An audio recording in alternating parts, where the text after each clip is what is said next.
Have you ever put butter on a Pop-Tart? It's so frickin' good. Have you ever put butter on a Pop-Tart? If you haven't, then I think you should.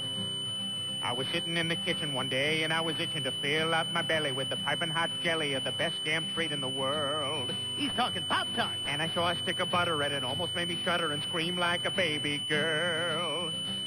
I don't want a giant or a rocket trip to Venus. I don't want to win the lottery. I just want to squat and gobble till I'm dizzy and I wobble in a butter fruit and dough tart dream. So I put butter on a Pop-Tart. It was so frickin' good. Have you ever put butter on a Pop-Tart? If you haven't, then I think you should.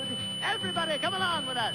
Have you ever put butter on a Pop-Tart? It's so frickin' good. Yeah. Have you ever put butter on a Pop-Tart? If you haven't, then I think you should. Pop-Tart. With butter?